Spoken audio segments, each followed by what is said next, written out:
If you guys enjoy my videos and play Minecraft, you may also enjoy my Minecraft server. Now the IP is on screen or it's in the description below. Anyways, enjoy the video. Hey, what's going on guys? My name is Anthony and today I'm going to be bringing you guys 15 things that you didn't know about flint and steel in Minecraft. Now if you guys do enjoy today's video, then be sure to give this video a like rating. Like this video if you love setting fire to things with flint and steel. Now if this video is able to hit over 5,000 likes, then that would just be amazing, not gonna lie. But anyways, let's go ahead and get straight into the item that causes devastation in Minecraft, the flint and steel item. I hope you guys enjoy it. The flint and steel item was added in the in-dev phase of Minecraft on December 31st, 2009, but despite this, players were not able to obtain the item and it had no functionality at all.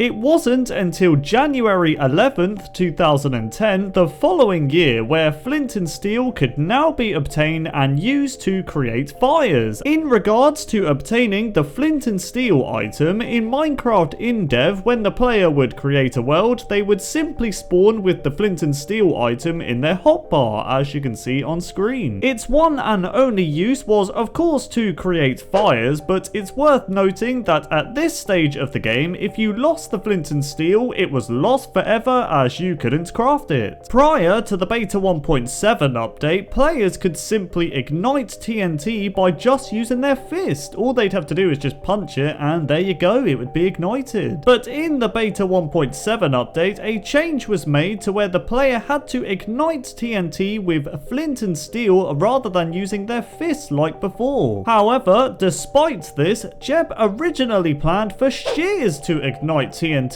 rather than the flint and steel, which is that's just odd to me. After this idea, however, Jeb commented on his Twitter that the idea of using shears to ignite TNT was quite a silly idea.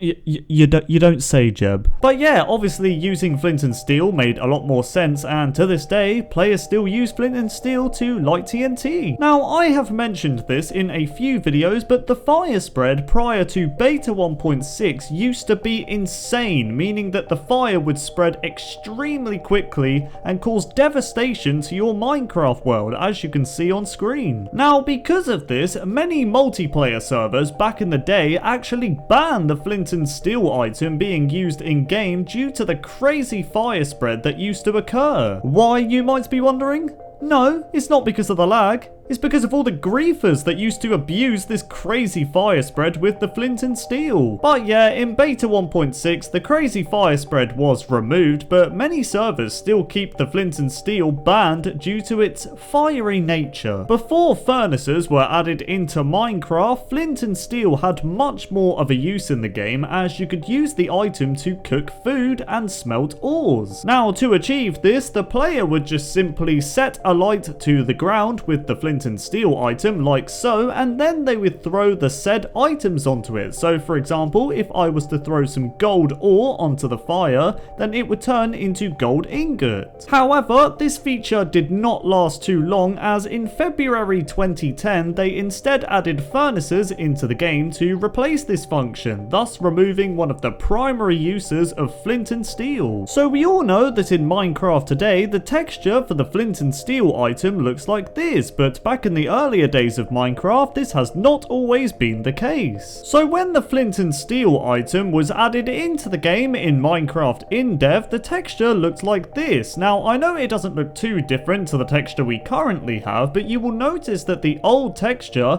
is actually using the old coal texture instead of the flint item. This is due to the fact flint was not yet added into the game, so Notch decided to use the old coal texture as a placeholder. The texture was then brightened in a newer in-dev update, but then on February 2010, flint was finally added into the game, which meant the flint and steel texture was changed to how it looks today. Since the flint and steel item was previously only obtained by creating a world, Notch decided to add the item to drop from mobs as another method to get one, and those mobs were known as Beast Boy, Black Steve, Steve, and Rana, which, if you didn't know, were these really strange prototype mobs that were later abandoned, but yeah, they dropped Flint and Steel. Fast forward to a couple of weeks later, Notch decided to remove the prototype mobs from the game, which in turn removed the Flint and Steel drop from mobs and instead made Flint and Steel craftable with iron ingot and the newly added Flint item. In the 1.3.1 update, the Flint and Steel item was added to the villager trading. Now, the specific villager you could get the Flint and Steel item from was the farmer villager. But yeah, as of the 1.3.1 update, the player could actually buy the Flint and Steel item from a villager via villager trading by paying 3 emeralds. Now, that does sound quite expensive, to be honest. You're better off just crafting the Flint and Steel item, but it doesn't really matter anyway because Flint and Steel via villager trading was removed in 1.8. A fairly frequent question is asked regarding the Flint and Steel item, and that is, why is it called Flint and Steel when it's made from flint and iron? The simple answer is that in the real world, Flint and Steel is the most common term for the item, and the closest thing in vanilla Minecraft that resembled steel was the iron ingot. And since steel is obviously not in Minecraft, you can't use steel to craft it, you've just got to resort to iron. Prior to the 1.7.2 update, the player had to craft the Flint and Steel item in this specific order, otherwise they weren't able to craft it. However, in 1.7.2, a change occurred where Minecraft made the crafting recipe shapeless. Now, the term shapeless means that instead of following a set order for the crafting recipe, the player can put the iron and flint in a crafting table in any position or configuration and still be able to craft it. Quite a minor change, I know, but still a very good one because some players might have gotten confused when they were trying to craft it. A more known fact, but the Flint and Steel item is very useful for getting rid of a lot of junk items that you don't want. Just simply light the ground on fire and throw any item you don't want into the fire and boom, they're gone. It's trivia time! This is the part of the video where you guys show me your Minecraft knowledge by me asking you a random Minecraft fact question. Items used to stack up to 99 instead of 64. True or false? If you don't fancy crafting the Flint and Steel item, then there is in fact another way you can obtain it. Now, the other method of obtaining Flint and Steel is to go to the Nether and get it from a chest in a Nether fortress. That's right, as of the 1.6.1 update, there is a 19.2% chance that you will find a Flint and Steel item in a chest in a Nether fortress, which is very cool. Now that I think of it, this is actually very useful that Flint and Steel spawns in the Nether in chests, because if your Nether portal breaks and you don't have Flint and Steel on you,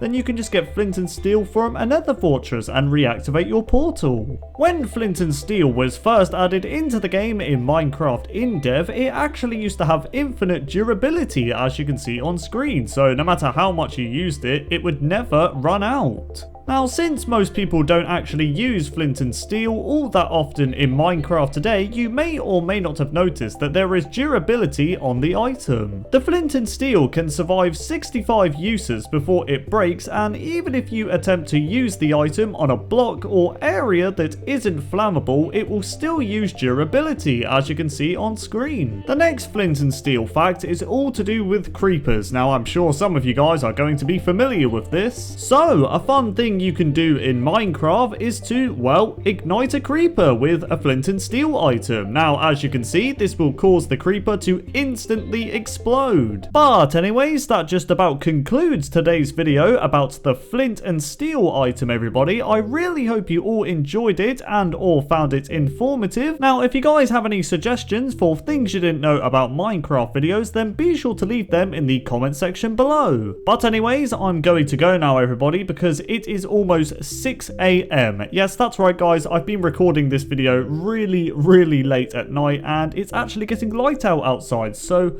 I think I need to go to bed, to be honest. So thank you all so much for watching the video. Have a fantastic day, and I will see you guys in my next one. Goodbye.